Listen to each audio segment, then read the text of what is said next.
Hello backbenchers, welcome back to your own channel School of Backbenchers Education Beyond the Front Row. I hope you all are doing great.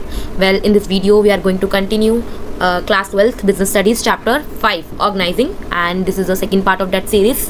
Let's continue.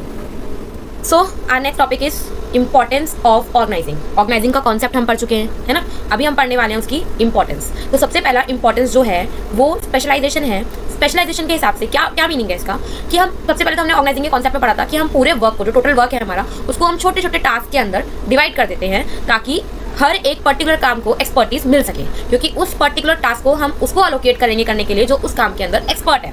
और नहीं भी है, अगर उसने पहली बार वो काम करना शुरू किया है और वो बार बार रोज रोज उसी काम को करेगा तो एक्सपर्ट ही तो हो जाएगा, स्पेशलाइजेशन ही तो मिल जाएगी उसके अंदर उसको, है ना। जैसे कि हमने एक कहावत भी सुनी है, एक्सपीरियंस मेक्स मैन परफेक्ट, है ना। तो एक वर्कर है जो रोज स्टिचिंग का ही काम करता है शू को, तो वो क्या होगा, उस काम को करने में फास्टर भी हो जाएगा और बेटर भी आ जाएगा, और धीरे धीरे उसके अंदर उस चीज को करने की स्पेशलाइजेशन आ जाएगी। Next is clear roles.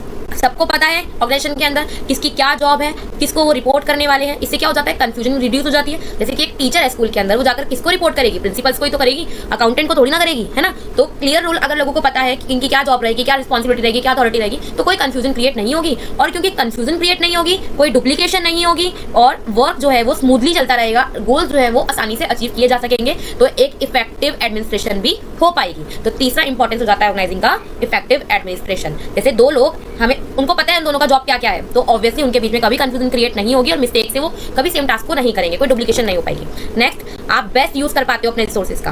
Proper job assignment, avoid wastage and save times and effort. सबसे पहली बात, आपने सबको अपना अपना काम दे दिया, ठीक है, और काम दिया उनकी एक्सपर्टीज के हिसाब से, उनकी स्पेशलाइजेशन के हिसाब से, तो कोई वेस्टेज नहीं होने वाली है। किसी न्यू बंदे के हाथ में कुछ न्यू काम नहीं जा रहा है, आपका टाइम भी बचेगा, आपको बार बार उनको गाइड नहीं करना पड़ेगा क्योंकि वो अपने काम में एक्सपर्ट है, और एफर्ट्स भी वेस्ट नहीं होंगे। इसे परचेज या अकाउंट वर्क जो होंगे वो एक दूसरे के साथ कभी ओवरलैप नहीं करेंगे। Next, flexibility to change. Organising help करती है बिजनेस को, कभी भी कोई न्यू चीज आ जाए, जैसे कि न्यू कोई टेक्नोलॉजी आ जाए, मार्केट की कोई नई नीड हो, उसके हिसाब से एडजस्ट करने में। जैसे कोई एक कंपनी जो है वो आसानी से ऑनलाइन सेल्स की तरफ शिफ्ट कर सकती है अगर उसको लगता है कि वो वहाँ पे ग्रो कर पाएगी और ज्यादा, है ना, और उसका स्ट्रक्चर भी अलाउ करता है उसको। जैसे कि कोविड के टाइम पे लोगों ने बहुत आसानी से क्या किया, ऑनलाइन सेलिंग की तरफ शिफ्ट हुए, जिससे उनकी सेल्स जो है रुकी नहीं, थोड़े टाइम के रुका, लेकिन जैसे उन्होंने डिसीजन लिया ऑनलाइन जाने का, वैसे उनका काम फिर से चलने लगा, है ना।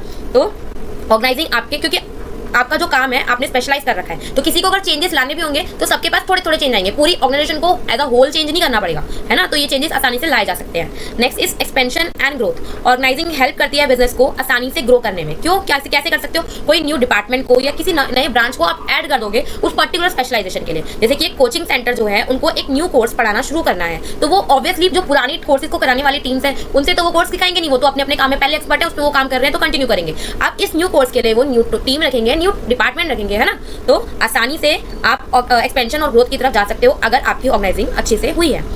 Next is development of personal. जैसे कि हमने पढ़ा पहले ही पॉइंट में, स्पेशलाइजेशन में हमने क्या पढ़ा था कि एक सेम पर्सन जो है उस काम को डेली करेगा, उसी काम को डेली करेगा, कोई नया काम नहीं आ रहा उसके पास, तो उसमें क्या हो जाएगा, स्पेशलाइजेशन मिल जाएगी उसको, फास्टर हो जाएगा, बेटर हो जाएगा। तो delegating task help employees grow and learn. वो अपनी गलतियों से सीखते हैं और ग्रो करते हैं और बेटर करते हैं और फास्ट हो जाते हैं उसको काम करने में, और उनको उस चीज के अंदर एक्सपर्टीज और स्पेशलाइजेशन मिल जाती है। A senior assign work to junior helping them learn and build confidence, ताकि जब जरूरत पड़ेगी तो ये जूनियर जो है सीनियर की एब्सेंस के अंदर भी काम को संभाल सकता है, क्योंकि वो उसके अंदर तब तक एक्सपर्ट हो चुका होगा।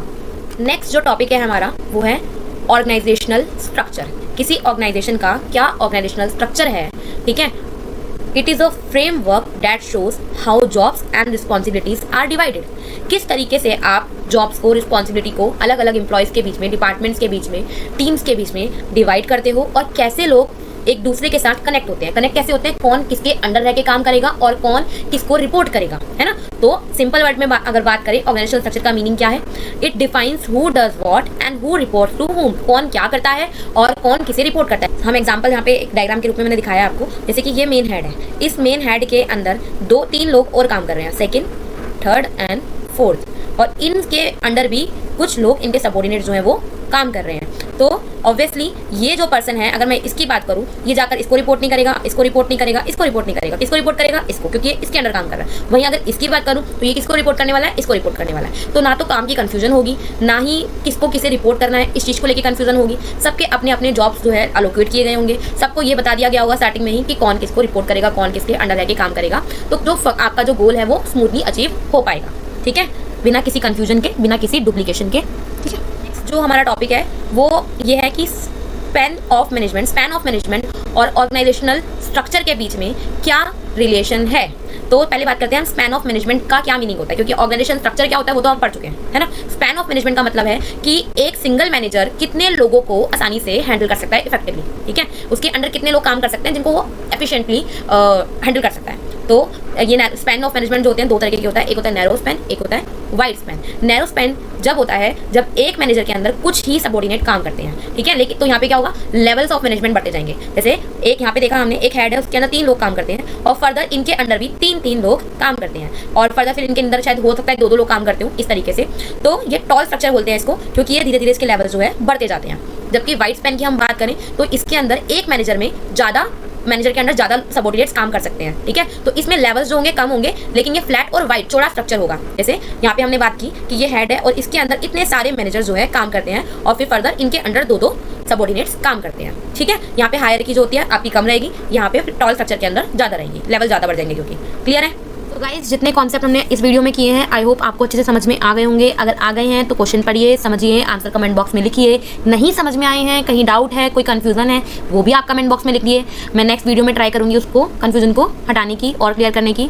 और अगर आपने मेरा चैनल सब्सक्राइब नहीं किया है प्लीज़ प्लीज़ प्लीज़ सब्सक्राइब कर लीजिए, वीडियो लाइक कीजिए अगर आपको पसंद आ रही है तो। मिलते हैं नेक्स्ट वीडियो में नेक्स्ट पार्ट के साथ, तब तक के लिए बाय।